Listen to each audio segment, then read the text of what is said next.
versículo 22 em diante. João 3, 22 em diante.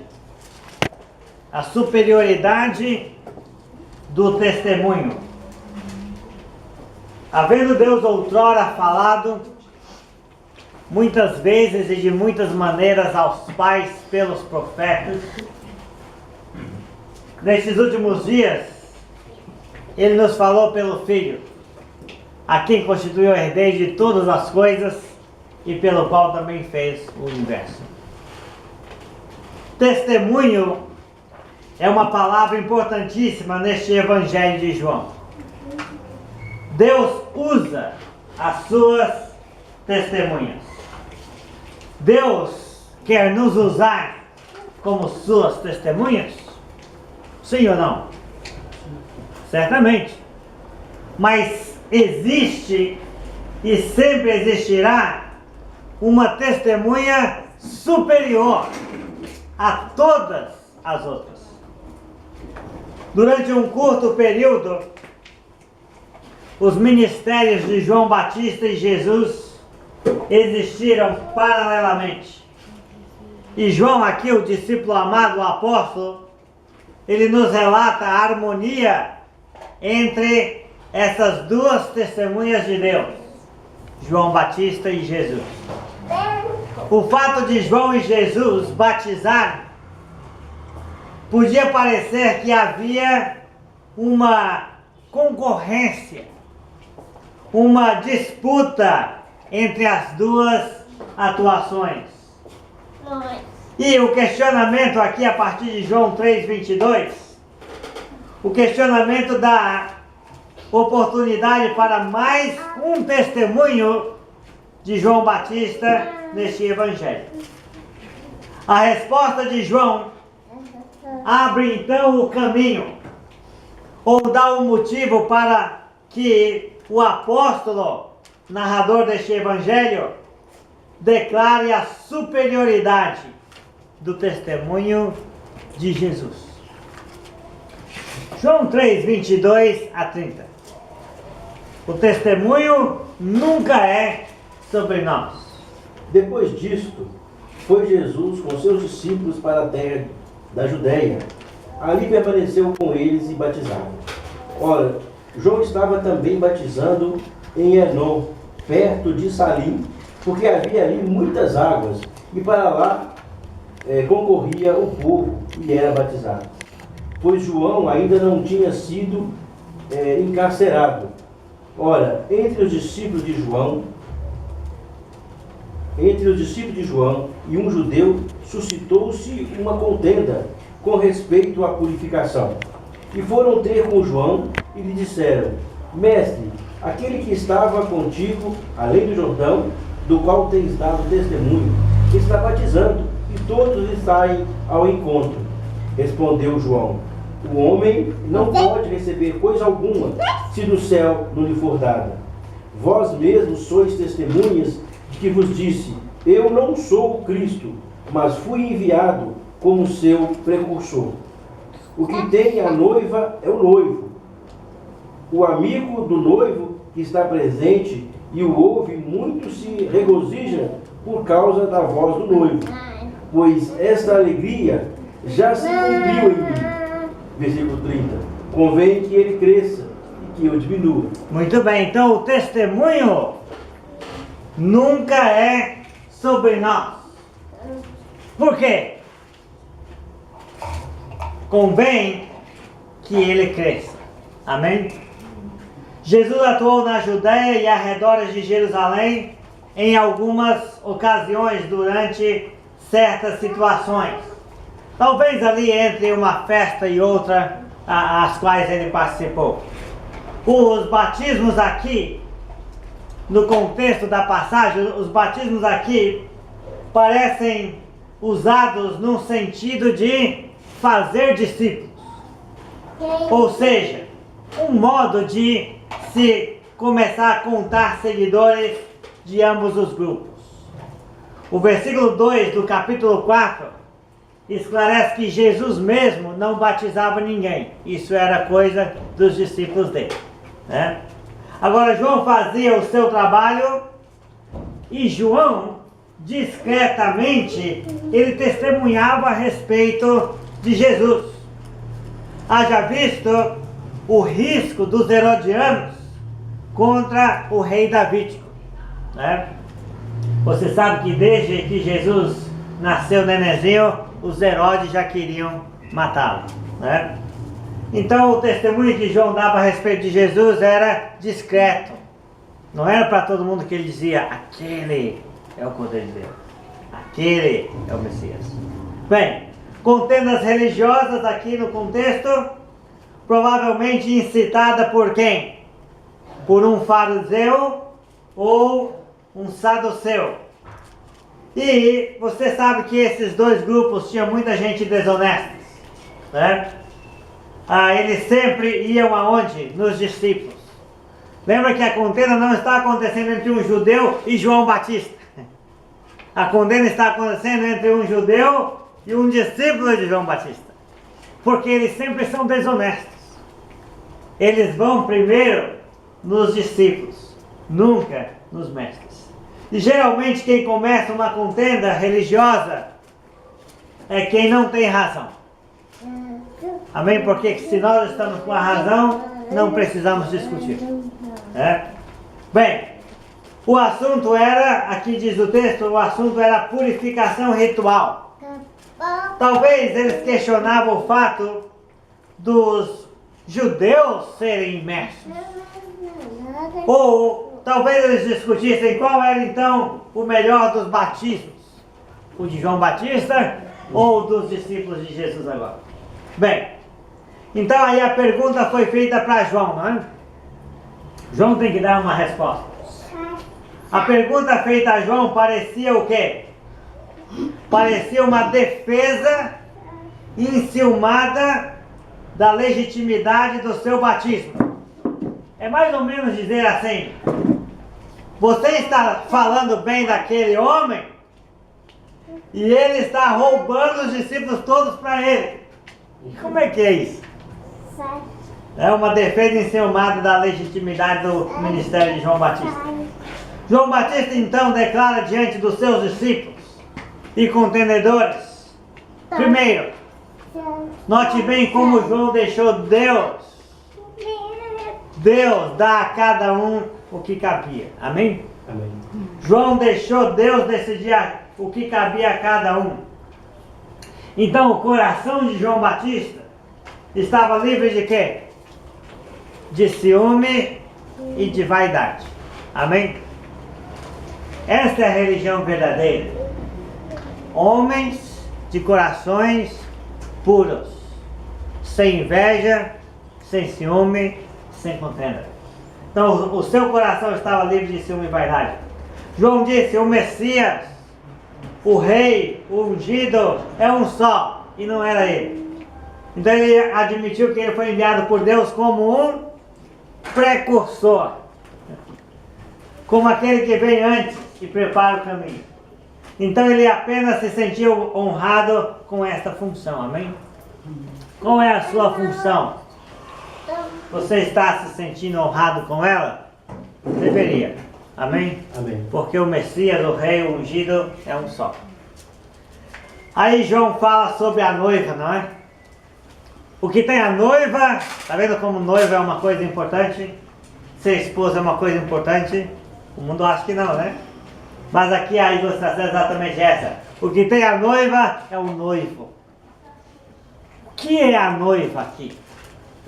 A noiva são exatamente os israelitas receptivos que se transformariam na igreja fiel em toda parte do mundo. Isso é a noiva, o corpo de Cristo. Amém? Amém. Os israelitas fiéis ou receptivos se transformariam na igreja fiel em toda parte do globo. O que tem a noiva é o noivo. Então João se alegrou por ver Jesus o quê? Feliz, começando o seu ministério com 30 anos de idade, né? Como um amigo de um noivo se alegra por saber e ouvir que o noivo está feliz com a festa, né? O amigo do noivo está lá na festa e ele ouve o noivo cantando e falando: coisas, e brincando, e rindo, e ele está lá, ouvindo a voz do noivo, ele se alegra. Então João se alegrou por ver Jesus feliz em seu ministério, como um amigo de um noivo se alegra por saber e ouvir que o noivo está feliz com a festa. Agora, os apóstolos serão os futuros amigos do noivo. Então você e eu vamos ser amigos do noivo também, amém? Sejamos nós também os companheiros de Jesus, aqueles que se alegram com o seu sucesso. Agora João soube a hora de entrar e a hora de sair. Tudo tem um final. Tudo tem um encerramento. Tudo começa, chega ao seu propósito e tem que acabar.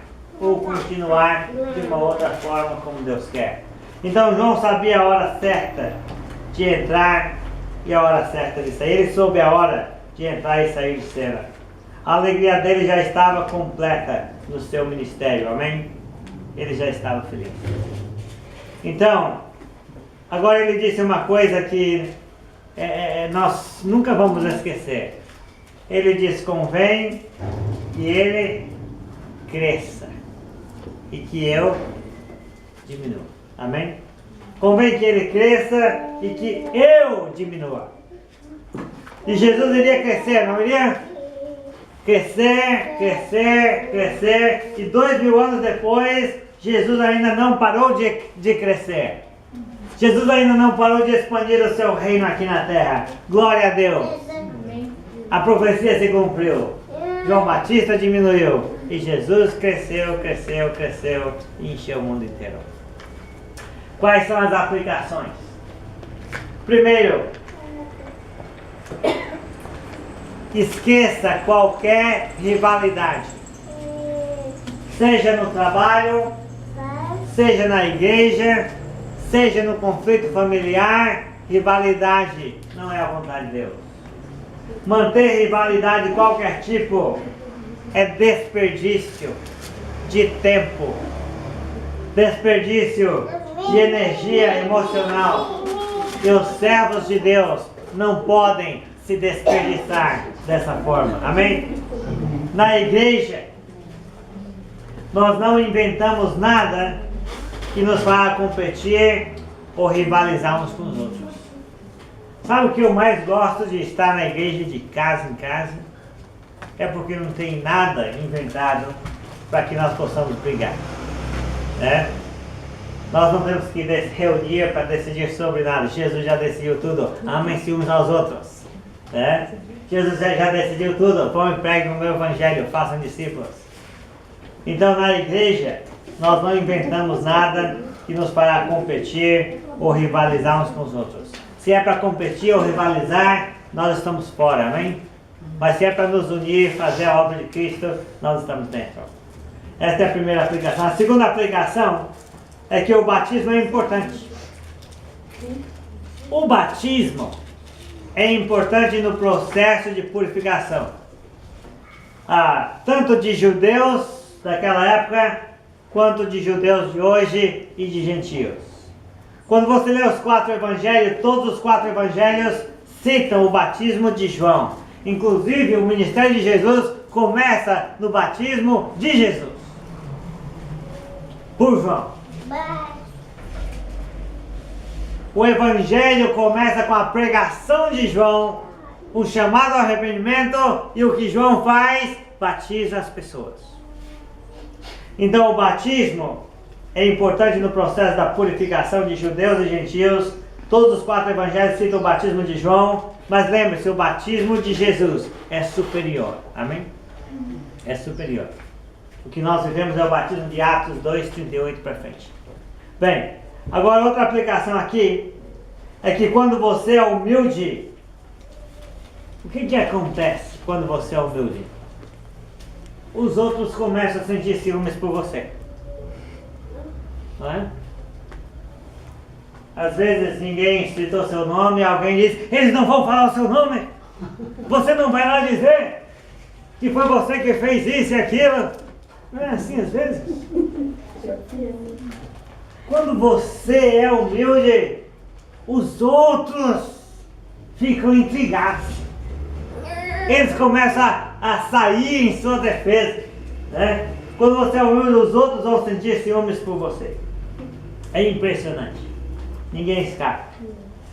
E aí você vai ter uma oportunidade para ensinar humildade e dar o seu testemunho. Amém? Amém. Seja assim na sua vida, seja assim na minha vida também. E João, os apóstolos e nós somos amigos do noivo. Mas lembre-se, este noivo tem inimigos. E o noivo tem muitos inimigos. Agora eu pergunto, o que fazem os inimigos do noivo? Além de não se alegrarem, além de não se preencherem de alegria, o que fazem os inimigos do noivo, que são muitos? Eles roubam a noiva. Os inimigos do noivo, eles roubam a noiva e a transtornam em igrejas escravas de tradição humana. Quem faz da igreja o seu reino particular, ou uma denominação, ou enche a igreja, os discípulos de igreja de tradição humana, não é amigo do noivo, é inimigo do noivo. Eles roubam a noiva para si. Jesus está crescendo em sua vida, convém que ele cresça. Amém? Jesus está crescendo em sua vida, convém que ele cresça. Agora a pergunta é se você está diminuindo. Porque se você não está diminuindo, Jesus não cresce na sua vida. Jesus está crescendo na sua vida, você está diminuindo. E para diminuir você tem que conhecer Jesus, amém? Saber quanto ele é grande e superior. Você está lendo a vida de Cristo nos Evangelhos, 2 capítulos por dia. Você está deixando de fazer a sua vontade para fazer a vontade de Cristo? Convém que ele cresça. Mas convém que você o quê? Convém que você diminua. Amém? Então, se você não aprender a diminuir-se, é impossível que Cristo suba e apareça sobre a sua vida. Humildade não pode ser a última lição que você vai aprender no cristianismo, mas de preferência que seja a primeira, amém? A primeira, porque a humildade vai te ajudar a crescer espiritualmente e ter todas as outras virtudes que o Evangelho nos promete, amém? Bem, versículo 31 a 36, o mundo precisa aceitar o testemunho fiel do próprio Deus. Versículos 31 a 36. Quem vem das alturas certamente está acima de todos. Quem vem da terra é terreno e fala da terra. Quem veio do céu está acima de todos e testifica o que tem visto e ouvido. Contudo, ninguém aceita o seu testemunho. Quem, todavia, lhe aceita o testemunho, por sua vez, certifica que Deus é verdadeiro. Pois o enviado de Deus fala as palavras dele, porque Deus não dá o Espírito por medida. O Pai ama o Filho, e todas as coisas tem confiado às suas mãos. Por isso, quem crê no Filho tem a vida eterna. O que, todavia, se mantém rebelde contra o Filho, não verá a vida, mas sobre ele permanece a ira de Deus. Muito bem. Então o mundo precisa aceitar o testemunho fiel do próprio Deus. Jesus está acima de todos, pois ele veio de onde? Ele veio do céu. Só ele pode nos comunicar as coisas de Deus com perfeição inigualável. Então alguém que se firme em outro homem para conhecer Deus está perdendo o seu tempo. Amém? Porque só Jesus pode nos comunicar as coisas de Deus com perfeição inigualável. No Evangelho de João, a testemunha é alguém que vê e que ouve. No Evangelho de João, a testemunha que vê e ouve é a que pode testificar. Se não viu, se não ouviu, não pode falar nada. Então no Evangelho de João, o testemunho que veio, que ouve aqui pode testificar. Jesus vê e ouve quem? O Pai Celestial. Então ele é por excelência a testemunha fiel e verdadeira. Amém? Jesus é a testemunha fiel e verdadeira porque ele vê e ouve quem? O Pai Celestial. E o apóstolo aqui agora falando, o apóstolo traz sempre o contraste entre a maioria e a minoria. A primeira maioria a começar por quem? A primeira maioria a começar pelos judeus. Ninguém aceitou o testemunho de Cristo. Ninguém. Falando em termos geral, como nação. O segundo grupo, a minoria, que contém vários gentios, estava aceitando o testemunho de Cristo. E o resultado é a constatação maravilhosa. Qual é? Quando alguém aceita o testemunho de Cristo, o resultado é a constatação maravilhosa de que Deus é verdadeiro. Amém? Deus não é incoerente, inconsistente. Deus é unânime e coerente. Então essa é a diferença entre Deus e o mundo religioso que nos cerca. Por quê? Deus é verdadeiro. Mas as religiões estão cheias de quê? Cheias de mentiras. Podia fazer uma lista aqui, nós iríamos durar o dia todo. Esse é o contraste entre Deus e o mundo religioso que nos cerca. Porque Deus é verdadeiro. E as religiões estão cheias de mentiras e de falsidades. E eles enganam até a si mesmos, de tão bom que são. A natureza de Deus exige o que então? A natureza de Deus, Deus é verdadeiro. A natureza de Deus exige homens que igualmente queiram ser verdadeiros. Por que talvez somos tão poucos?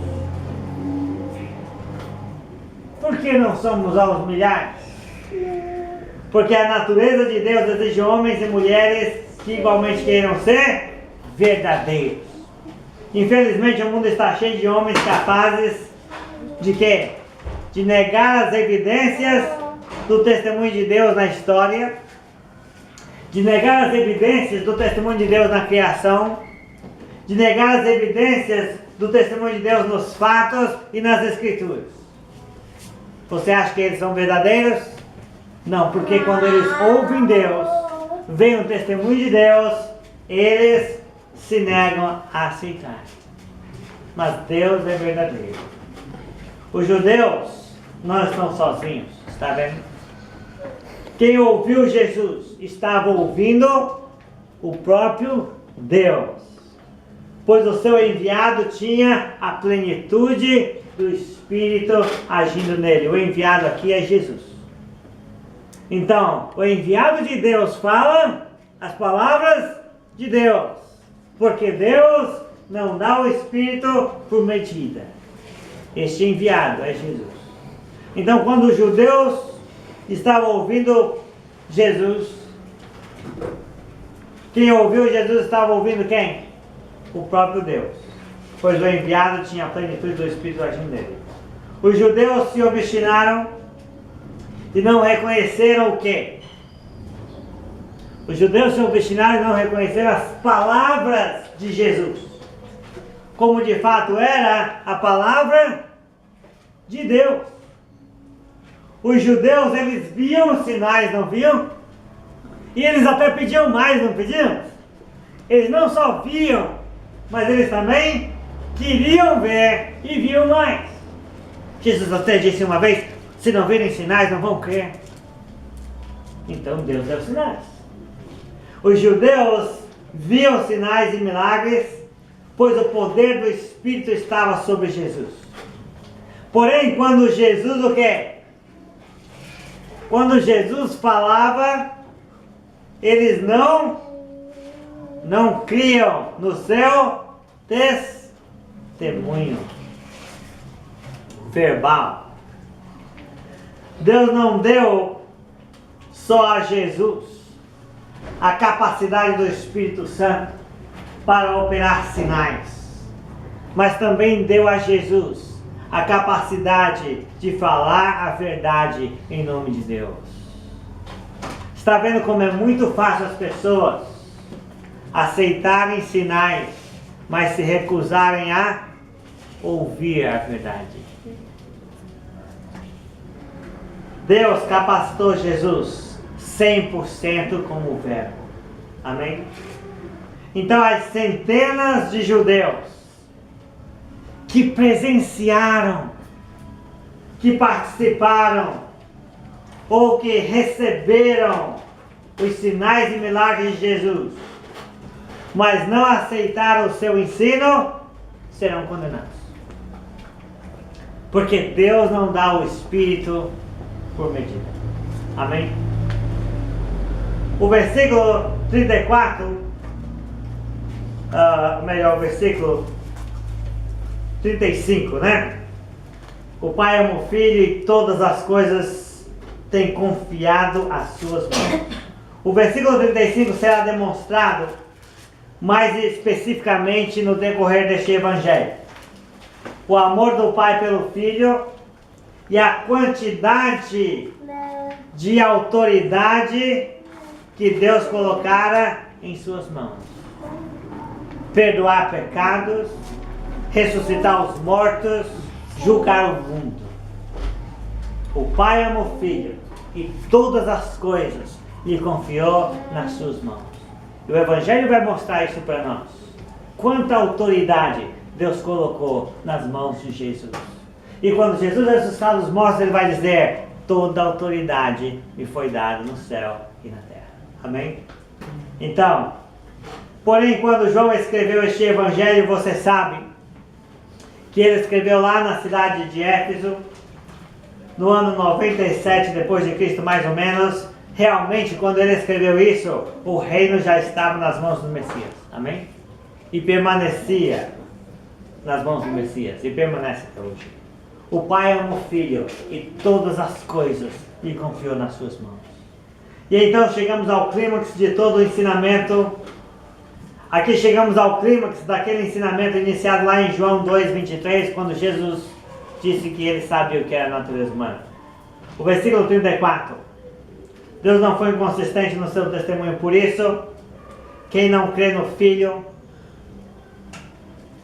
permanece em de Deus. Deus não foi inconsistente no seu testemunho, por isso, quem crê no Filho tem a vida eterna, porque Deus é verdadeiro. Quem se mantém rebelde contra o Filho, não verá a vida, mas sobre ele permanece a ira de Deus. Por quê? Porque a pessoa está rejeitando o testemunho perfeito de Deus acerca do seu Filho e o testemunho perfeito do Filho acerca do Pai. Por isso que quando você rejeita o Filho, você rejeita o Pai. Quando você não quer saber do Pai, você não vai aceitar o Filho. Porque tudo é um testemunho só. O testemunho perfeito de Deus para nos convencer do quanto Ele nos ama e de como Ele quer nos salvar. Amém? Então nós somos advertidos a mudar de atitude em relação a Jesus. Então mude de atitude em relação a Jesus, se este for o seu caso. Se a pessoa deixar de teimosia, aceitar o testemunho coerente de Cristo, parando de se rebelar contra a sua palavra, crendo, arrependendo, confessando, batizando e perseverando na doutrina dos apóstolos, então a pessoa vai se livrar da ira de Deus. Amém? A salvação está no Filho de Deus. A salvação está no Filho. E o mundo tem que aceitar o que Jesus fala. O mundo hoje não pode ver mais os milagres de Jesus. Mas o mundo hoje ainda pode o quê? Ouvir o testemunho de Jesus.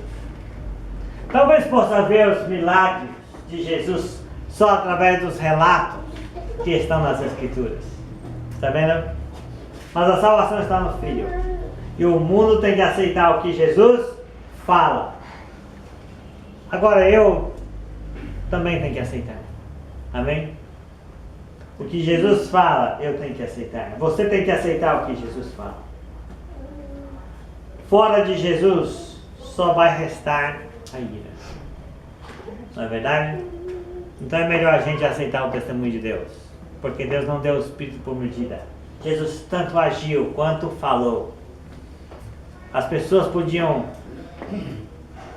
não negar o que Jesus fez, mas podiam se negar a ouvir seus ensinamentos. Isso é incoerente, porque Deus não deu o Espírito por medida. Amém? Bem, então a aplicação que eu tenho aqui deste trecho antes da conclusão, a aplicação é que sejamos coerentes. Deus não dá o Espírito por medida. Vamos falar e vamos fazer. Amém? Amém. Porque Jesus fazia e falava. E isso era o testemunho verdadeiro. Quando você viver e falar, ninguém vai poder questionar o seu testemunho, a sua vida. Amém? Conclusões e desafios. O Evangelho do Apóstolo João foi escrito como um grande testemunho para todos os séculos. Reinou a harmonia entre João Batista e Jesus. Então nós devemos ter a mesma atitude em relação aos irmãos. Amém? Crescendo no ministério. Convém que os irmãos cresçam e que nós diminuamos. Amém? Se nós tivermos a humildade de João em relação a Jesus, nós vamos crescer muito mais espiritualmente. E às vezes crescer significa diminuir. Quem cresce é Jesus dentro de nós. Amém? Continuemos a aceitar o testemunho de Deus. Porque não há incoerência entre o que Jesus fez e não há incoerência entre o que Jesus falou. Ele disse que ele iria morrer na cruz, amém? E ele morreu. Ele disse que a ceia era para lembrar o sangue da nova aliança. E hoje nós temos essa nova aliança. Então rejeitar Jesus é a maior inconsistência do ser humano. Porque Deus fez, falou por meio dele. Agiu completamente. Ninguém pode dizer que faltou Espírito no testemunho e na vida de Jesus. Então quem crê no Filho aceita o maior testemunho da história. Tem a vida eterna e se livra do juízo. Assim seja conosco.